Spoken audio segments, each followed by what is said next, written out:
Hello, my name is John Fisher, and this is Johnson, Philip Johnson, and the Price of American Architecture. In 1987, I came back from New York City. I'd had a rough time there, and I came home to move in with my husband, Michael, who I've been with the whole time. I had to get a job, so I got a job at a bookstore. I wanted to work amongst books. I loved being amongst books. I worked in many bookstores in New York, Los Angeles, San Francisco, all over the place, and I loved them. And I thought, this is great. I'll just have time with the books. And one thing I wanted to look into was architecture. I wanted to learn about architecture. Now, Michael, my husband, loves architecture. I'd always been into art and, of course, performing arts, but now I was discovering the wonderful world of building. The great thing about a building is you can enter it. It's not just like a plastic painting. It's not just like something hanging on the wall or performance that you're watching. You actually go into it, go to the top of it and look at it from a distance and look at it close. It's like an interactive sculpture or a painting that you can enter. You actually become a part of it. It's there for you and it's functional. It's a fully functional work of art. I had the best teachers in that bookstore. You see, I had the night shift and they encouraged us to read. And once we'd done our tasks, if business was slow, we could just sit back and read. And that's where I found my teachers, the best architecture teachers ever. Tom Wolfe, Bauhaus to our house. My favorite Tom Wolfe, loved him. Vincent Scully, I heard him lecture once, a great lecturer and a great writer. My favorite, Paul Goldberger, the architecture reviewer for the New York Times. Wonderful writer. And note the cover, because we'll get back to this cover. That's a very famous building on this cover. Very significant to tonight's discussion. And, of course, Ada Louise Huxtable, who had preceded Paul Goldberger as the critic for the New York Times in architecture. And last, but definitely not least, and certainly the largest and heaviest, Robert Stearns. New York. Yes, Robert A.M. Stern, his series on New York City. There are 4 or 5 of this volume, so working on a new one. 20 years each, covering all the new buildings in New York. We could pore over this for hours. And the book that we love to take on vacation best of all, This City Observed by Paul Goldberger. New York City architecture, block by block. You can walk all over the city and read this book. Wonderful. We loved it. We loved it. I was learning about the aesthetics of architecture and the artistry, the history, not the building of it. I actually took a class at College of Marin, and the teacher kept saying, don't try this at home. Don't try to build a pyramid at home. Don't try to build a classical, like baths of Caracalla at home. Don't do pre-stressed concrete at home. He was always emphasizing that he was just teaching history. We shouldn't try to build stuff at home, not this complicated stuff. I was learning all about the periods of architecture, the classical periods, the Roman, the Greek, the Hellenistic, the Near Eastern, the Renaissance, the medieval, the Baroque, the Rococo, the neoclassical, all the way up to the America. And of course, I wanted to act and being creative on stage. But unfortunately, if you're just young and creative and you don't really know that many people, San Francisco theater can be, well, a little unkind to you. It's still that way. Anyway, I was falling in love with American architects. I loved all of them. Thomas Jefferson with his wonderful Monticello and the brilliant University of Virginia in Charlottesville. Incredible, those domes. Charles Bulfinch with his own beautiful gold dome in the middle of Boston. Louis Sullivan and his skyscrapers. And of course, a local favorite who built all across the United States, Frank Lloyd Wright and his wonderful houses. But my only frustration was I wanted to find somebody that I could grow with, that would be there day by day, building buildings that I would read about in the New York Times, covered by Paul Goldberger. And that's when I discovered Phillip Johnson. Yes, the master architect. He had been key in developing the concept of the international style. And here's the catalog for that first show, the Museum of Modern Art in 1932, the International Style. He also had collaborated with one of the greatest modernists of all time, Mies van der Rohe from Germany, on the Seagram building. There it is, the majestic prize of modern architecture, 1958 on Park Avenue. So sleek, so modern, so new. And here's an I-beam, which was the only ornament on the Seagram building. Now, that has no function. It's a functional device, a functional member, but it's not used functionally here. It's just used here as the only ornamentation on that building to celebrate what makes that building stand up. the beauty, the simplicity, the cleverness of that idea to cover it with I-beams that didn't do anything. They just celebrated what made the building stand. But my favorite of all of Phillip Johnson's buildings were his glass house. There it is, look at it, with the chimney in the center. Remember that chimney?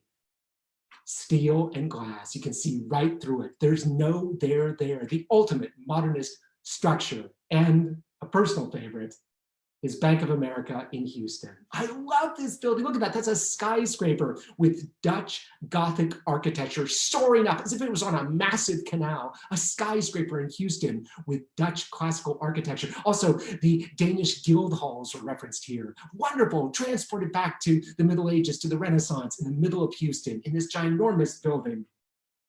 He was the prophet of modernism, the saint of postmodernism, and he was the first starchitect. Here he is reclining in front of his glass house. Look at him, the first starchitect in front of that beautiful steel and glass structure with only one thing visible, the chimney.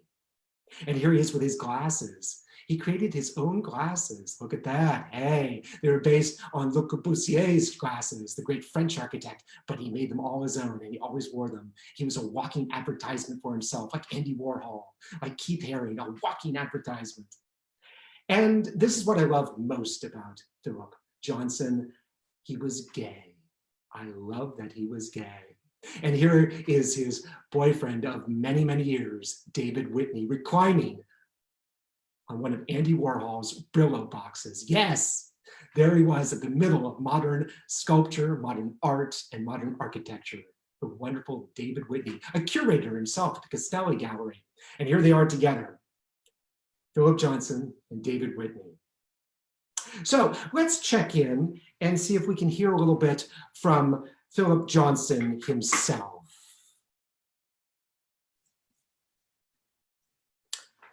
Hello, Phillip Johnson here, Mr. Johnson or Dr. Johnson. I'm thrilled to hear that a gay man was inspired by me. I came out in 1993. I was 87. It was about time. I was with the same man for 45 years. I was born rich, which is the best way to be born. It gives you endless possibilities. I wanted to be many things. I wanted to be famous, controversial, creative, and famous. As Oscar Wilde said, the only thing worse than being talked about is not being talked about. I'm very pretentious about my buildings until somebody calls me on my pretension, and then I simply say, I'm a whore. That's really the only explanation for my buildings. Pay me enough and I'll do anything, absolutely anything, just like a whore. Though I have heard whores say, please don't come in my hair. So in that way, I suppose they have more integrity than I do.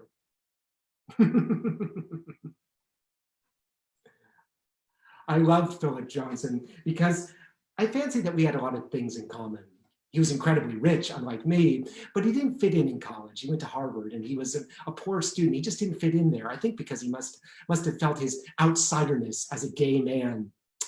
When he graduated from college, he invested in the Museum of Modern Art. He gave them money to start an architecture department, and he became the first director of that architecture department. And the first show he did, the first catalog he created was for the international style. Now, the international style was very interesting because there's a refutation of everything that had preceded it in modern American architecture. It was moving beyond that.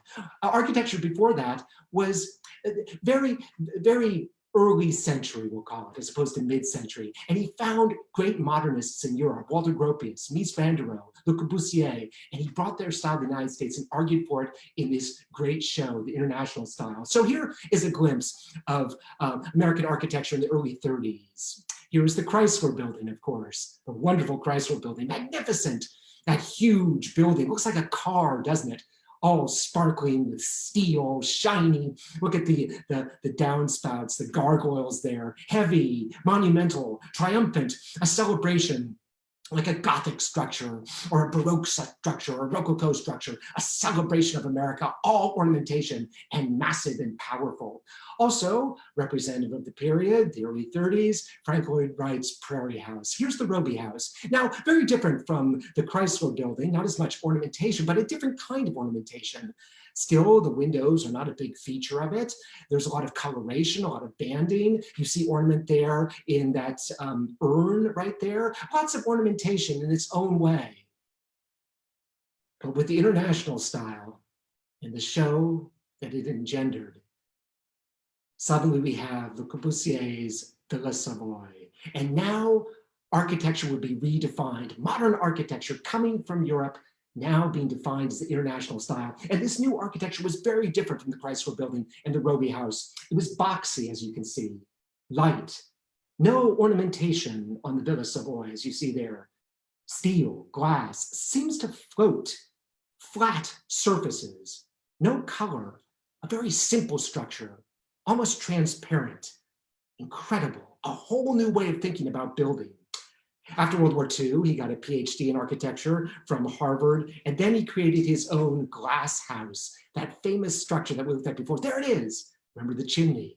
Remember the steel and glass? You can almost see through it, almost floats like the Villa Savoy, although even more so, it almost doesn't exist. It's a completely transparent building, a celebration of what is possible in architecture, a minimalist conception. This, of course, was based on Mies van der Rohe's Barcelona Pavilion. And Michael and I love to explore architecture. We went to this building. We love to go in buildings. It's in Barcelona, of course, and it was built in the early 30s. And when you go inside it, it's almost like you're not inside. There are no doors. You're just sort of wandering in, wandering out, wandering in, wandering out. And that's the modernist aesthetic, a building that almost doesn't exist. And it inspired Phillip Johnson to create his own glass house, an American building in New Canaan, Connecticut, that almost doesn't exist. When Mies van der Rohe came over from Germany, he collaborated with Phillip Johnson on the Seagram building, the triumph of modern architecture. Look at it. So stately, so massive, like the Chrysler Building, but simple, completely simple, boxy, almost floating. And there are those I-beams again, those wonderful I-beams, the member, the piece of building that made all of this glass and lightness possible, celebrated as the only ornamentation on this building. Incredible. Of course, Johnson's main contribution to the Seagram building was the Four Seasons restaurant. He did the interiors, and here's the Four Seasons. Look at it. It's just like being in his glass house, except it's a restaurant. There's very little coloration. There's very little decoration. Steel and glass and this huge open space, a celebration not of architecture, but of space, of people within the space. And this is where Johnson held forth for years at a corner table. He'd receive guests, he'd receive potentates, he would encourage young architects like Richard Meyer and Frank Gehry. He was the master of the Four Seasons, and he had created it. So let's check back in with Mr. Johnson on his movement in this early period of his career when he was a true modernist, having coined the phrase in America. My early career was defined by a search for self. I was a very lonely gay man, but then all of us were. Fortunately, I was rich. Money cocooned me as a homosexual. And I realized that in architecture, I would have to align myself with the new movement if I wanted to be famous. I would have to align myself with modernism. I was key in getting the two great modernist architects out of Hitler's Germany, Walter Gropius of the Bauhaus and Mies van der Rohe. And when I entered architecture myself, it was as Mises Monti. He guided me in my growth as a modernist. Oh, he was a very gruff man with those big cigars and that big chest. So discretion, in my case, was key. I was, during this period, for the clients, for the press, and for Mies, I was in the closet. So now we enter upon my favorite period in Phillip Johnson's career, which was his postmodernist period. And I had a lot of personal experiences of his buildings in the postmodernist period. I loved his postmodernist architecture. My first favorite, I should say, the one I discovered in New York when I was living there, was the State Theater at Lincoln Center. There it is. no longer as austere as the Seagram building. It has its own majesty, a reference back to the old theaters of La Scala and L'Opéra in Paris, with those huge columns and those decorated lobbies, with the city thundering above it in the background. Now, there are three theaters at Lincoln Center. There's the Metropolitan Opera and Avery Fisher Hall, which are impressive in their own way, but I don't like them because the auditoriums bizarrely seem cramped. And even more than that, the lobbies are cramped. There's no place to move. There's no place to see people because you're just bumping into people all the time. You're just crowded by people. But the State Theater is wonderful inside. Here's the auditorium. And there you see he's getting back to ornamentation, the postmodern aesthetic. Bring the ornamentation back. Bring it all back. It's classical. It's modern, but it's classical in its decorative elements, all that red, all those lights. And there was space in this auditorium, so much space, it feels so grand. And the best part of all was the lobby. There it is, with those wonderful promenades on the different levels. Now, if you wanted to crowd around people, you could go down on the base level at the bottom and bump into all the important people, or you could stay up top and promenade and look at people and they would look at you. This is one of my favorite lobbies in New York because it has space, because it has majesty, because it celebrates the people inside of it. And that way it's the best combination of modernism, celebrating the people inside, and postmodernism, decorative, accessible, fabulous. You know, this is also an important theater because it has surprisingly good acoustics. And now when you see something there, and I've seen a lot of opera and ballet and even musical comedy there, everything's amplified. But back then, the acoustics were good enough that when they revived Annie Get Your Gun in 1966, 20 years after its premiere with Ethel Merman, she could still fill that theater, that massive modern theater, with an unamplified voice. And the wags used to quip, it wasn't Annie Get Your Gun, it was Granny Get Your Gun because she was 20 years older. But nevertheless, she showed them by singing her heart out and filling that theater, that voice, a triumph for Ethel Merman and Phillip Johnson. In 1976, he created the last word in modernism, the Peninsula Plaza in Houston. There it is, those magnificent geometric structures, steel and glass, no ornamentation, no coloration, a modernist epic, but wonderful, tending towards majesty, beyond the Seagram's building in many ways, those two towers soaring up, almost colliding with each other, threatening, but majestic and wonderful. And then in 1980, the Crystal Cathedral. I love this building. I drove out to Pasadena just to see it. This was created for this massive evangelical church. And the pastor had started with his wife in empty drive-in theaters. He would give his sermons, his services in empty drive-ins, and his wife would play this old organ on top of the snack bunker, and people would drive up and park, and that was perfect for LA, the car city. So when he built this massive Crystal Cathedral, Phillip Johnson gave it a huge door that would open up to the parking lot. So if you couldn't fit in with thousands of other people in the biggest glass building on the planet, if you couldn't fit in there, the doors would open up and you could see the pastor. Also, it was built for television because he had millions of viewers, this pastor. It is now owned by the Archdiocese of Los Angeles. It's now a Catholic church. And I loved it when I went there because I was like, what is this weird thing with this huge parking lot and this door that opens? It's a church. Whoever thought? And of course, his masterpiece, Phillip Johnson's, the AT&T building in New York City, 1984. He was given the commission and he won it. He won it because he put that Chippendale high boy roof on top of it. It was a complete refutation of modernism. It was all about decoration now, and AT&T loved it. They were a powerful corporation then, and they wanted to make a statement, and they got the right guy to do it, the Chippendale high boy, and he denied that it was. What was it? Was it a phone cradle? Well, apparently Robert Venturi, another great architect, was none too happy because he had put the same top on his mother's house. He built a house for his mother, but much smaller. But Johnson didn't care. He was happy to steal from people. He always stole from the right people, though. That's what was impressive.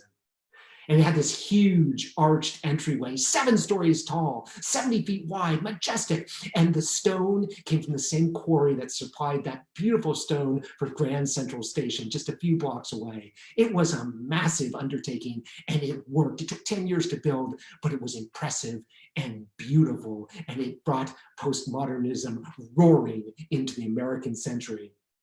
So successful was this building that he ended up on the cover of Time magazine. There he is, Phillip Johnson, as if he was holding Noah's tome, the 10 commandments coming down from on high, having spoken to God. He was truly the first starchitect. But a favorite of mine was right nearby on 3rd Avenue, the Lipstick Building. Now, his developer, Hines, who we knew from Houston, wanted to develop 3rd Avenue as a business avenue. Now, 3rd Avenue was considered very déclassé, but Hines knew that if he got Johnson to build a signature building, that he might attract other businesses over there. And you can see, this is a recent picture, it's surrounded by skyscrapers now. When it was built, nothing. And in 1985, the Lipstick Building rose. I love this building because it reminded me of my mother's little lipstick thing and her compact. It sent me all the way back, and it was actually round. And there's the coloration coming back. All of the modernist things thrown out and the postmodern roaring in this beautiful ellipse of a building. And this was especially appealing to me because it was right near a hotel that Michael and I used to stay in, the Pickwick Arms, this old Fleabag hotel. And it became the Capsule Hotel, and I stayed there. And then I stayed at the 47th Street Y because there's a pool in the basement. And when I walk out, I walk up 3rd Avenue, and I pass the Lipstick Building, then I take a left turn, and I pass the Seagram's Building, and then I walk past, yes, the AT&T Building. And I have a whole journey of Phillip Johnson in all the great phases of his career as I'm headed to MoMA, where he started, or as I'm headed to Broadway, where I love to go see shows. Incredible. Now, he didn't just work in New York, he worked all over the United States. And a great contribution of his to San Francisco is 101 California. Here it is, the Silo Building. Yes, it looks like a huge grain silo thrown up above us on these huge pylons. It's like it's exposing the way the building's built. It's a horrifying building because it looks like it's going to crash down on top of you, but majestic from a distance. This beautiful round grain silo in the middle of the city from 1982. And I had the pleasure of having an office in this building for a short time. And it's incredible because it's not actually round. It's actually just made up of a lot of glass planes. Plane, plane, plane, and they create the ellipse. And when you're inside of it, you see all these flatness, all this flatness that contributes to make a big round building. And the hallways are round. Everything is very odd inside, but wonderful and unique. And just up California Street is 580 California Street.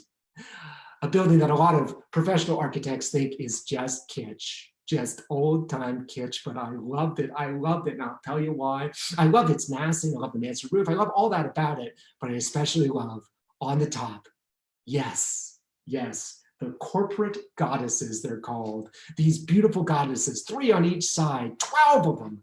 And there's no there there. They're the goddesses of corporation, and all they are is fabric, showing off fabric. There's no heart, there's no soul, there's no flesh, there's no face, there's nothing. They're just empty. What a wonderful statement about big business in America, about industry. You can see them from the ground, you can see them from on high. They're wonderful. And as I say, many people think this is just kitsch, just silly, but he put them there, and I think they're magnificent. Well, he started getting into a lot of trouble because in 1987, the same year that he put the corporate goddesses on top of 580 California Street, he also opened up One International Place in Boston. Now, this was a massive development, this One International Place in Boston, these huge buildings soaring into the sky in Boston. Now, the city fathers were trying to develop a small neighborhood in Boston for business. Now, I hired Phillip Johnson to build these buildings, and he said, oh, okay, I'll build them, and they'll be Palladian. There'll be Palladian aspects. The windows will be Palladian. Well, what it ended up with is just being this huge thing. You can see the scale of the neighborhood before in that little building right there on the right. It just became this massive thing. And at some big architect's confab, he was confronted by another one of the starchitects who asked him, what design principle did you apply in developing One International Place Boston? This thing is completely out of control. And he said, I do not believe in principles. I'm a whore. What a comeback.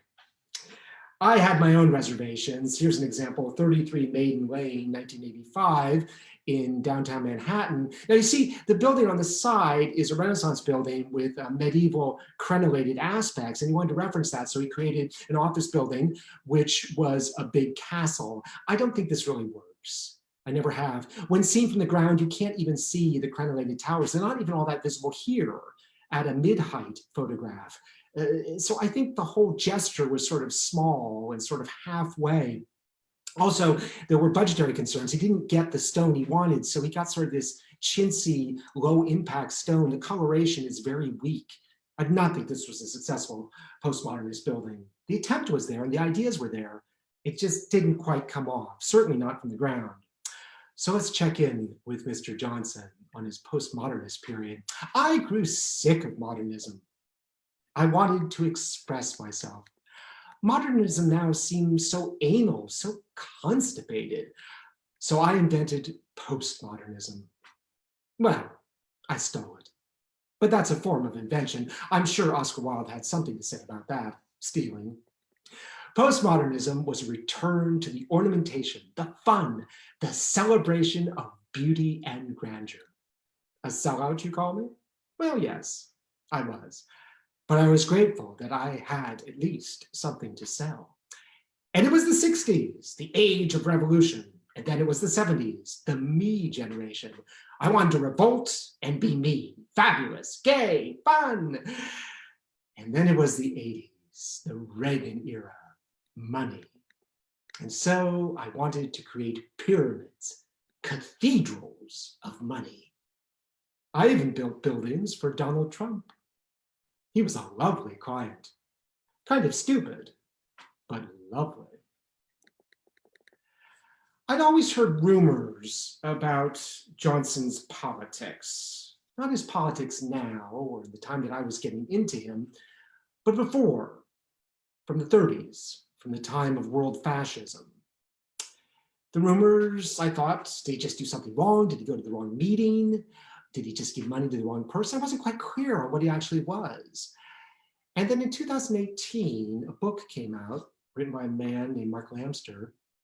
It's a very interesting book, Phillip Johnson, The Man in the Glass House. And he talked about Johnson's time in the 30s, and he talked about it in detail.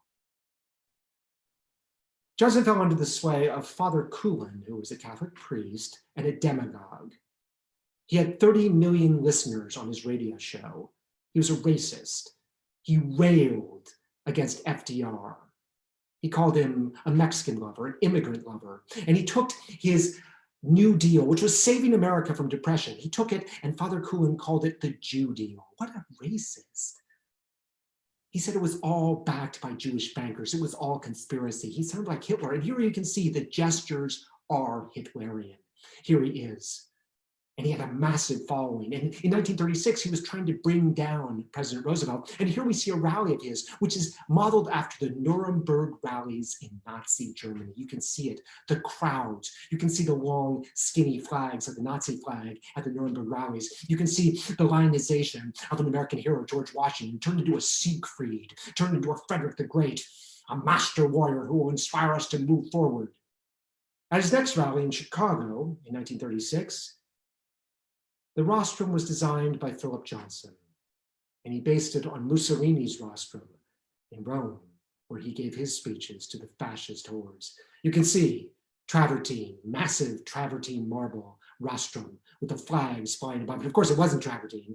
It was just plaster of Paris. It was all disposable, but it was meant to have that same massive grandeur. Look at the crowd. 30 million followers he had. Well, unfortunately for him, for Coulon, not for the country, he was brought down. FDR was reelected, and the Vatican told Coulon to cool it. They said they didn't want him giving any more speeches. They didn't want him to be so political. They didn't want him spouting so much hate, and he was silenced. So Johnson was frustrated. So he created the Young Nationals Party. This was an American fascist party, and its purpose was to make Johnson a fascist ruler in the United States. He created a pamphlet on race, and in that pamphlet, he attacked all Americans who used birth control, white Americans, because he was afraid the white race was losing the race. He had a radio show too, and on that, he was conservative. He spouted hate. Here's a picture of him by the great queer photographer Carl van Vechten from this period. He went to Germany a couple of times. Remember, he was rich, he was wealthy, his father had been a rich attorney, and he traveled in Germany a lot, meeting German leaders. He was thrilled by the Nazi rallies in Nuremberg and throughout Germany. He was thrilled by the excitement of fascism. He wanted to rule back in the United States. He wanted to meet everybody. He wanted to inspire fascism in the United States. He went as a correspondent for Father Cohen's anti-Semitic magazine, Social Justice. And in Germany, he was met on a junket by William Shirer, the great writer of Berlin Diary. And Shirer referred to him in Berlin Diary as the American fascist, Phillip Johnson. War broke out between Germany and Poland. And this is bizarre. He had made many trips to Poland before, during, and after the German invasion of Poland. He was thrilled by the bombing of Polish cities. He was excited by the attacks on Polish towns. He thought the whole war blitzkrieg was beautiful. And as you noticed in the previous slide, there were tanks and horses. The Germans could overwhelm the Poles easily. That dead horse beside the tank, yes, a cavalry attack on tanks. The Germans were just bullies. Here are bombers over Warsaw. He was thrilled by the bombing. Phillip Johnson thrilled by the bombing of Polish cities. And here is the remains of Warsaw after the bombing. Yes, which Johnson found beautiful. The Poles deserved it because they were Untermensch. He had studied Nietzsche when he felt alienated in college. He'd studied Nietzsche and he'd been taught about Übermensch, the Germans, and the Untermensch, people like the Poles, their city destroyed. And also he found inspiration for his architecture in Poland because he saw things like this burnt house. Does it look familiar? We see members and open air, steel and glass. He pointed this house as inspiration for his own glass house, a structure that doesn't exist as a structure that you can see through.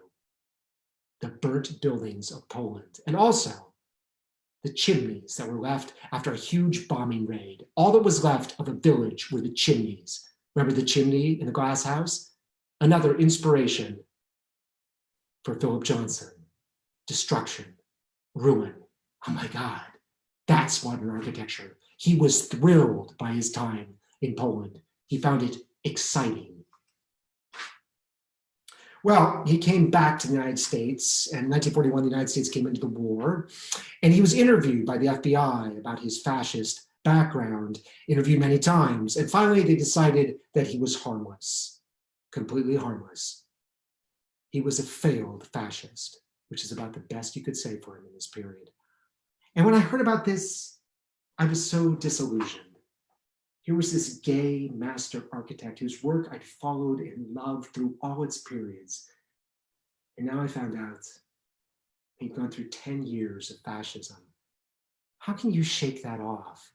How can that not still be a part of his makeup? Let's hear from Mr. Johnson on this period in his life.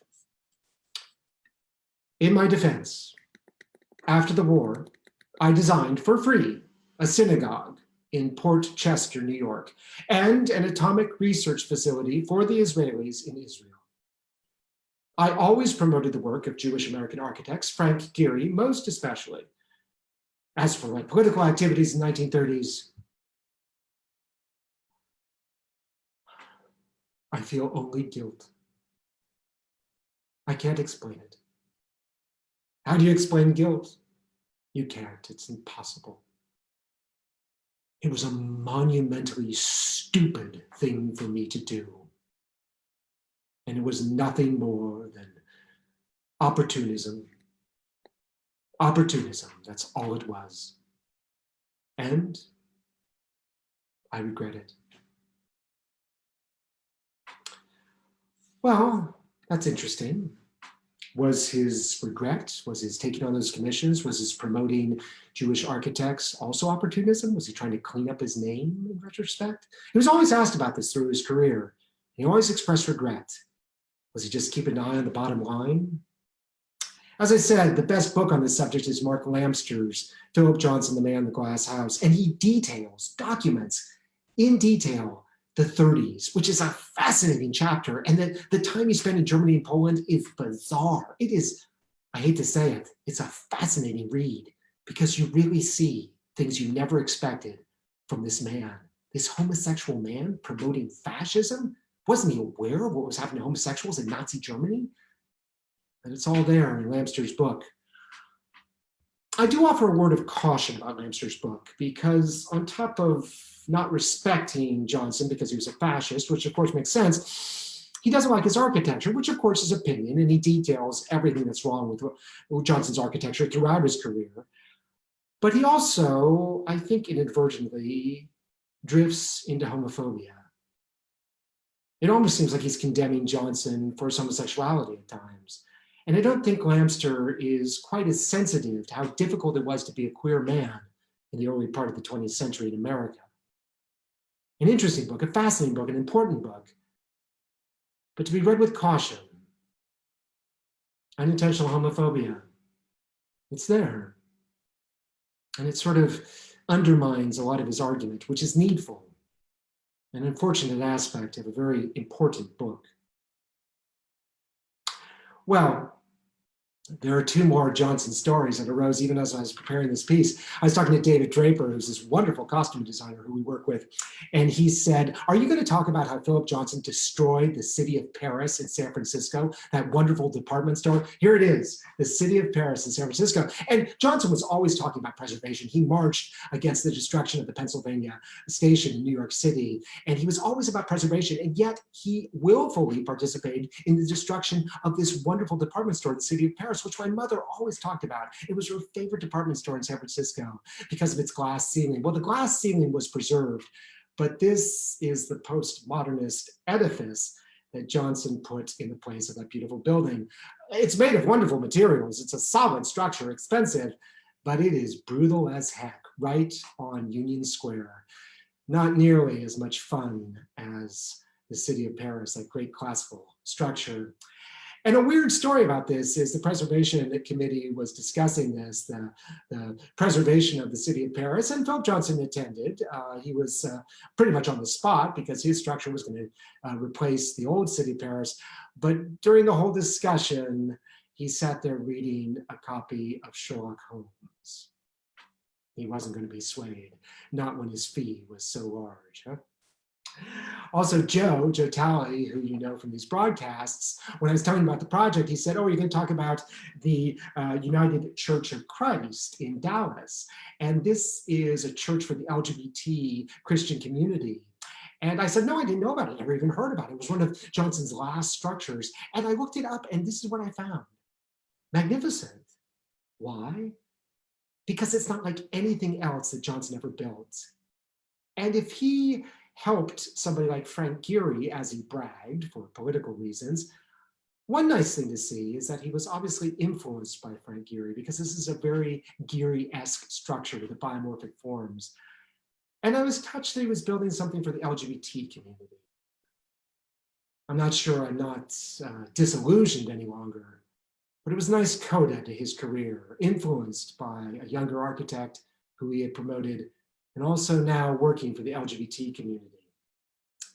So what to do with my hero worship now that I lost my hero because I realized that he was a fascist and had abjured fascism just because he failed and also wanted to succeed as an architect? What was I going to do? I need an architectural hero. Well, there is another one, and he is local. And he too is a postmodernist, a contemporary of Philip Johnson's, and he created some incredible structures, and he was queer. He was as gay as they come.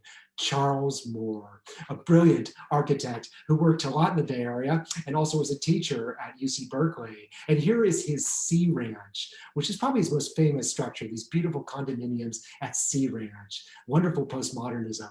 Influential structures, really profoundly influential. But here's my favorite of his, which is the Beverly Hills Civic Center. I love this building. And if you're ever in Los Angeles, I encourage you to go there and walk all over it. It's good for a full afternoon. You see the older structure, the tower there. Well, he built this wonderful complex that goes on for blocks around it. And it feels like you're in Morocco or something, like you're in that old movie Casablanca with the palm trees and the hot weather. It's a celebration of California, a celebration of heat of the tropics. And it's a wonderful postmodernist building. You see the coloration, the decorative elements, the interaction with the environment. It's a terrific building. Unfortunately, a lot of his structures could be kind of lumbering. Here's the Haas School of Business at UC Berkeley. I've never understood this structure. It was one of his last buildings. It's hulking, it's overwhelming. It's almost a blight on that whole end of the campus. It goes on forever. It sort of overwhelms you. It doesn't feel people-friendly. It doesn't even feel necessarily like it's all that well decorated. It's a lumbering structure. And many of his buildings didn't survive. The house he built for his mother, the Moore House in Orinda, was, again, a benchstone of postmodernism. Modernism turning into postmodernism, this incredible structure. But it hasn't survived. I spent a whole afternoon riding around the Orinda Hills on my bike in July. I was sweating, dripping off of me, and suddenly I saw it through the trees, but it wasn't really there anymore.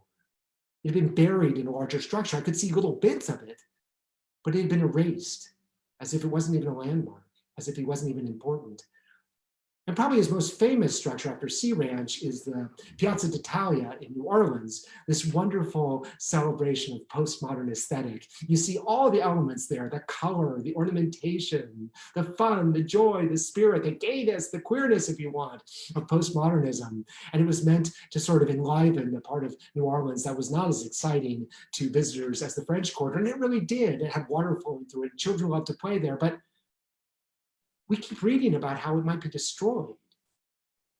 And when we were there 3 years ago, we made a pilgrimage to it, like we love to do. We love to go see architecture. We made a pilgrimage, and it was in horrible state of repair. A lot of it was surrounded and boarded up with boards and chain link. The paint was peeling off it. The water wasn't running. It looked like it had been deliberately left to decay so that somebody could make an argument for destroying it. And this is true of a lot of his buildings. It's hard to lose yourself in Charles Moore because there isn't a lot of respect for his stuff. A lot of it has gone by the wayside, disappeared. So I'm left going back to Phillip Johnson, the starchitect, and wondering about him. Maybe he did move on. Maybe he did change. People do change. They do grow. They become sophisticated. That was his plea. That was his excuse. That's what he said. He said it was stupid. It was monumentally stupid. It was a bad idea. But he did, all through his career, describe himself as a whore. And you can think of that as a joke. But the way he defined a whore was somebody who will do anything. And what if fascism had taken off in this country, in the United States? We had concentration camps where the Japanese Americans were interned during the war.